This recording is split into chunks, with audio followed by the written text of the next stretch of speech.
আসসালামু আলাইকুম, সবাইকে স্বাগতম নুরনবী একাডেমিতে। বন্ধুরা, আজকে আমরা দুই চলক বিশিষ্ট সরল সমীকরণের সমাধান যোগ্যতা যাচাই করা শিখব। তো চলুন কথা না বাড়িয়ে শুরু করা যাক। প্রথমেই আমি এই জায়গায় একটি সমীকরণ লিখছি x plus y is equal to 1। প্রথমে আগে দেখব যে এটি দুই চলক বিশিষ্ট সরল সমীকরণ কিনা। সরল সমীকরণের শর্তটা হলো যে সকল সমীকরণে চলকের ঘাত, কিসের ঘাত? চলকের ঘাত এক হবে সেই সকল সমীকরণ সমূহকে সরল সমীকরণ বলা হবে। যেহেতু আমি দেখতে পাচ্ছি যে এখানে x এর ঘাত 1 এবং y এর ঘাতও কত? 1, সুতরাং এটি এক ঘাত বিশিষ্ট সরল সমীকরণ। আর দুই নম্বর সিদ্ধান্ত আমরা এখানে নিচ্ছি, সেটা হলো এখানে অজ্ঞাত অক্ষর আছে কয়টি? দুইটি, একটি হচ্ছে x আর একটি হচ্ছে y। সুতরাং এটা হবে দুই চলক বিশিষ্ট। কয় চলক বিশিষ্ট? দুই চলক বিশিষ্ট। তাহলে এই সমীকরণটাকে আমরা বলতেই পারি যে দুই চলক বিশিষ্ট সরল সমীকরণ। এই দুই চলক বিশিষ্ট যে সরল সমীকরণ, এই দুই চলক বিশিষ্ট সরল সমীকরণকে যদি আমরা ছক কাগজে ড্র করি, অর্থাৎ গ্রাফে যদি এদেরকে অঙ্কন করি, তাহলে কেমন হবে চলুন এখন আমরা সেটা আগে দেখে আসি। তো এই সমীকরণটাকে ড্র করার জন্য প্রথমে আমরা এই সমীকরণটাকে উঠাবো। এখান থেকে এক্সটাকে ওই পাশে অথবা ওয়াইটাকে ওই পাশে আমরা দিয়ে নেব, আমার ইচ্ছা। এই যে আমরা একটা নতুন সমীকরণ পেলাম, এইটাতে যদি আমরা এক্স এর মান ইনপুট করি তাহলে আমরা কিন্তু গ্র্যাজুয়ালি ওয়াই এর মান পাবো। তো আমি যদি এখানে এক্স এর ভ্যালুটা এখানে লিখলাম, ওয়াই এর ভ্যালুটা এখানে লিখলাম।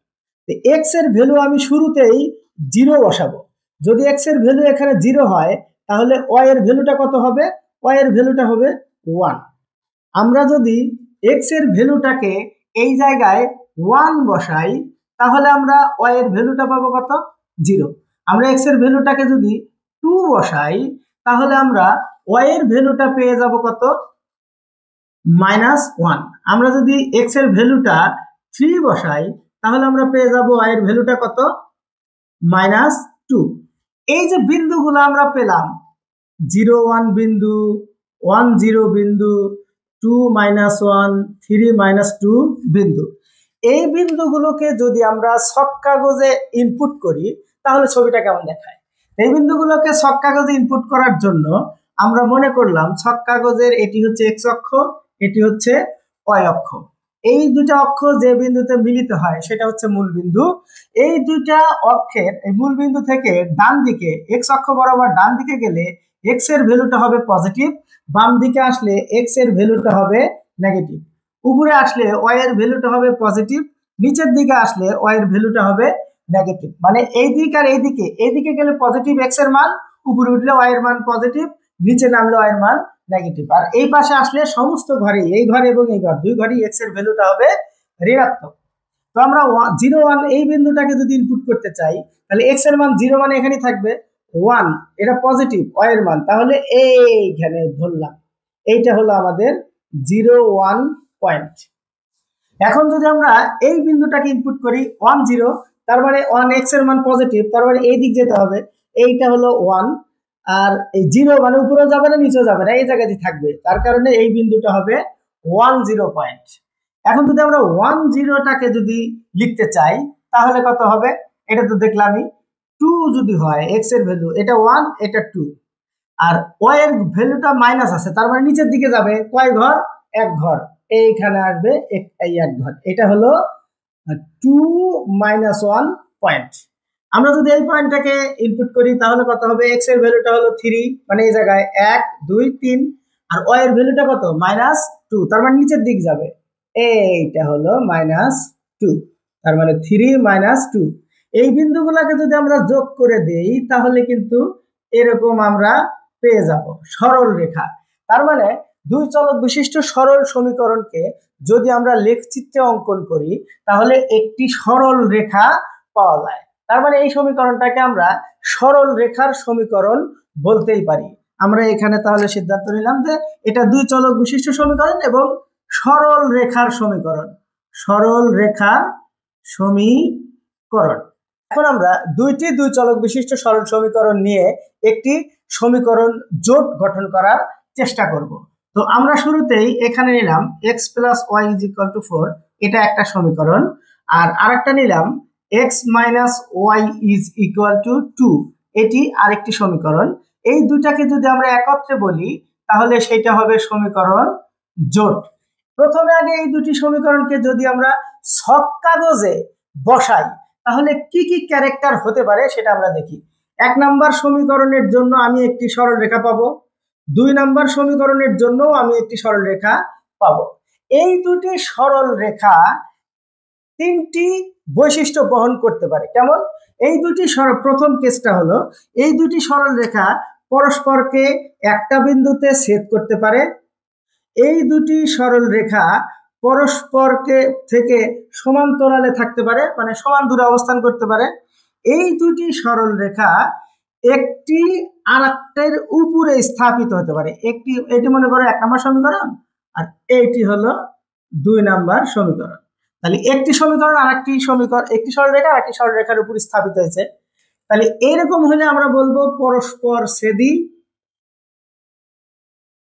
এরকম হলে আমরা বলবো সমান্তরাল, এরকম হলে আমরা বলবো সমপাতিত।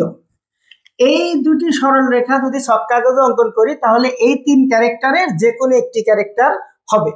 এখন যদি এই সমীকরণটাকে যদি আমরা সমাধান করি, সমাধান করে আমরা x এর মান এবং y এর মান যদি বের করি, সেই x এবং y এর মান যদি একটা হয় তাহলে অবশ্যই তারা হবে পরস্পর ছেদী।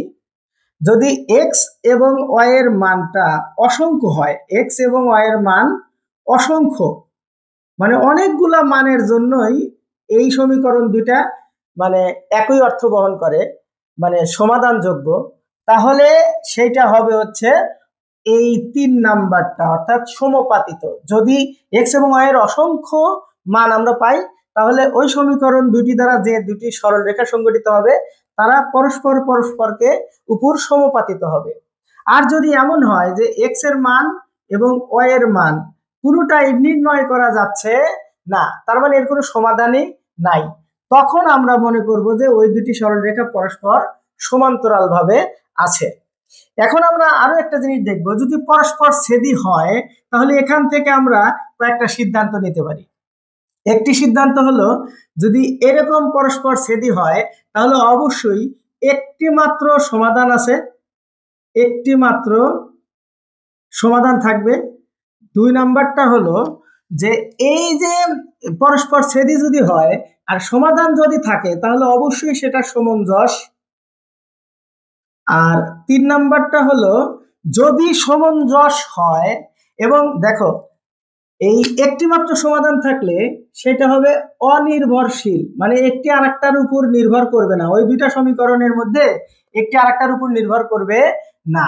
এখন যদি 2 নাম্বার কেস হয় তাহলে আমরা এখানে বলবো যে এর কোনো সমাধান নেই, কোনো সমাধান নেই। 2 নম্বরে আমরা বলবো যে এই যে সমাধান যেহেতু নেই তাহলে অবশ্যই এটা অসমঞ্জস, যার কোনো সমাধান থাকে না সেটা হলো অসমঞ্জস। 3 নম্বরে আমরা বলবো যে এইটা একটি আরেকটার উপর নির্ভরশীল নয়, অর্থাৎ অনির্ভরশীল। আর যদি কখনো এই কেসটা হয় তাহলে আমরা বলবো সমপাতিত যদি হয় তাহলে আমরা বলবো যে অসংখ্য সমাধান আছে, অসংখ্য সমাধান। আর 2 নম্বরে আমরা বলবো যে এটা মানে সমঞ্জস। কারণ কি? কারণ হলো যেহেতু সমাধান আছে অবশ্যই তাহলে সেটা সমঞ্জস। আর 3 নম্বরে বলবো যে এইটা নির্ভরশীল, মানে একটি আরেকটার উপর নির্ভরশীল। এই সিদ্ধান্তগুলোকে যদি আমরা জানতে পারি, 3 নম্বর কেসের জন্য এটা, 2 নম্বর কেসের জন্য এটা, 1 নম্বর কেসের জন্য এটা, তাহলে যে কোনো সমীকরণকে সমাধান করা আমাদের জন্য একেবারেই সহজ হয়ে যাবে। তো এখন আমরা এইটাকে একটু সমাধান করে দেখি এখানকার কোনটার সাথে মিলে যায়। যদি আমরা 1 নম্বর সমীকরণ আর 2 নম্বর সমীকরণ যোগ করি তাহলে ওয়াই ওয়াই কেটে দেওয়া হবে 2x সমান সমান কত 6। দ্যাট মিন্স x এর মান বের হলো কত 3, কারণ 2 দিয়ে 6 ভাগ করলে 3। x এর মান যে কোনো এক জায়গায় বসায় দিলে আমরা পাবো হলো y এর মানটা পাবো হলো 3, এই পাশে গেলে 1। তার মানে এখান থেকে আমরা এটাকে সমাধান করলে পাচ্ছি 3 1। কয়টা বিন্দু পেলাম? একটা বিন্দু।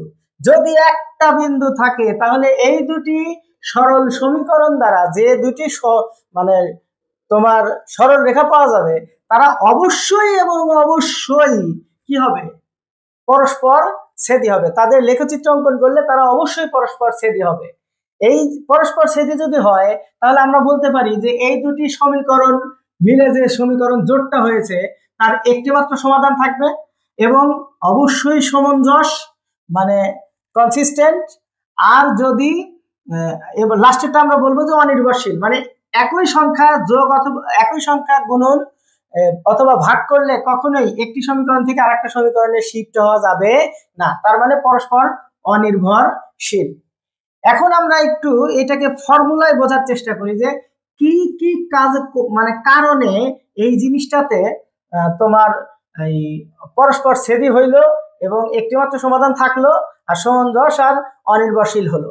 একটু খেয়াল করে দেখি তো, এক্স এর সহগ এখানে কত কিছু নাই মানে +1, ওয়াই এর সহগ এখানে এক্স এর সহগ এখানে কত +1, তাহলে এক্স এর সহগের অনুপাত এটা আর এটা কি ওয়াই এর সহগ। ওয়াই এর সহগটা কত 1, এখানে ওয়াই এর সহগ কত -1। এই দুটার অনুপাত কখনোই সমান হতে পারে না। তার মানে যদি আমরা এই দুটি সমীকরণকে এরকম ভাবে লিখতাম যে এক্স এর সহগ কত হবে তা তো আমি জানি না, তাহলে আমরা লিখলাম a1x প্লাস ওয়াই এর সহগ কত হবে তাও আমরা জানি না, সেটা ধরলাম b1y ইজ ইকুয়াল টু ধ্রুবপদ কত হবে সেটাও আমরা জানি না। এইটা হলো 1 নম্বর সমীকরণ। আর অনুরূপভাবে যদি a2x plus b2y is equal to c2 এটি আরেকটি সমীকরণ হয় এবং এরা যদি সমীকরণ জোট আমরা বলি তাহলে এদের এই 1 নাম্বারটা হওয়ার কন্ডিশনটা হলো যে এই যে x এর সহগের অনুপাত a1/a2 is equal two b1/b2, এই দুইটা সহগের অনুপাত যদি সমান না হয় তাহলে আমরা ওই সমীকরণ জোটটিকে বলতে পারবো যে তাদের লেখচিত্র অঙ্কন করলে তারা পরস্পর ছেদি হবে, তাদের একটি মাত্র সমাধান থাকবে, যেহেতু সমাধান আছে সুতরাং সমঞ্জস, আর একটি সমীকরণ আর একটা সমীকরণের উপর নির্ভরশীল নয়, অর্থাৎ ইনডিপেন্ডেন্ট মানে স্বাধীন অনির্ভরশীল। আর যদি এই সহগগুলোর অনুপাতটা এরকম না হয়ে যদি এইরকম হয় তাহলে এইটার জন্য আমরা কি পেলাম, এই পরস্পর ছেদির জন্য কি পেলাম a1 divided by a2 not is equal to b1 divided by b2। আর যদি এরকম হয় যে তোমার x এর সহগের অনুপাত y এর সহগের অনুপাত এই দুটো অনুপাত ঠিক আছে কিন্তু ধ্রুবপদের অনুপাত সমান না, তাহলে কিন্তু আমরা ওই সমীকরণ জোটটাকে তখন আমরা বলবো যে এরা হচ্ছে পরস্পর কি সমান্তরাল। তার মানে 2 নাম্বার কেজের, এটা হলো 1 নাম্বার কেজের শর্ত, এই 2 নাম্বার কেজের শর্তটা হলো a1/a2 is equal two b1/b2 not is equal two c1/c2। এটা হচ্ছে এই 2 নাম্বারের জন্য কন্ডিশন এই আকারে উপস্থাপিত সমীকরণের। আর 3 নাম্বারের যে কন্ডিশন সেটার জন্য এই যে সমীকরণটা আছে এই সমীকরণ জোটের x চলকের সহগের অনুপাত y চলকের সহগের অনুপাত এবং ধ্রুবপদের অনুপাত এরা পরস্পর কি হবে সমান হবে, প্রত্যেকেই কি হবে সমান হবে। তাহলে 3 নাম্বার কেসের জন্য আমরা বলতে পারি এই আকারে উপস্থাপিত সমীকরণের a1/a2 is equal two b1/b2 is equal two c1/c2। আমরা সমস্ত তথ্যটাকে যদি এখন একটু গুছিয়ে বলি তাহলে কেমন হয় একটু দেখি। আমাদের সমীকরণ জোটটি যদি এরকম হয় যে a1x plus b1y is equal to c1 আর a2x plus b2y is equal to c2। এইটা দ্বারা যদি আমরা একটি সমীকরণ জোট পাই, তাহলে ওই সমীকরণ জোটের 1 নাম্বার যদি এই x এর সহগের অনুপাত a1/a2 not is equal two b1/b2 এরকম হয়, তাহলে আমরা 4টি সিদ্ধান্ত নেব। কয়টি সিদ্ধান্ত নেব? 4টি। একটি সিদ্ধান্তটা হলো এই দুটা সরল রেখার যদি আমরা লেখচিত্র অঙ্কন করি, তাহলে তারা হবে পরস্পর ছেদি, মানে একটি আরেকটিকে কি করবে? ছেদ করবে। 2 নম্বর সিদ্ধান্তটা আমরা নেব যে যেহেতু পরস্পর ছেদি, সুতরাং একটি মাত্র সমাধান থাকবে। কয়টি সমাধান? একটি মাত্র সমাধান থাকবে। 3 নাম্বার, যেহেতু সমাধান আছে, সমাধান থাকলেই সেটা হবে সমঞ্জস। আর 4 নাম্বারটা হলো যে এই সমীকরণটা এই সমীকরণের উপর নির্ভরশীল নয়, অর্থাৎ অনির্ভরশীল। ইংরেজিতে যদি বলি তাহলে ইন্ডিপেন্ডেন্ট। আর সমঞ্জসের ইংরেজি হলো কনসিস্টেন্ট। এই 4টা সিদ্ধান্ত আমরা নিতে পারবো। এখন যদি 2 নম্বর কেস হয়, যে কেমন? যে x এর সহগের অনুপাত, y এর সহগের অনুপাত এবং ধ্রুবপদের অনুপাত, 3টা অনুপাতই পরস্পর কি হয়েছে? সমান হয়েছে। তাহলে আমরা এখান থেকে আবার ফের 4টা সিদ্ধান্ত নিতে পারবো। সেটা হলো এরকম যদি হয়, তাহলে তারা হবে হলো সমপাতিত। কেমন? এই যে একটি রেখার উপরে আরেকটি রেখা অবস্থান করবে, এইটাকে বলা হবে সমপাতিত।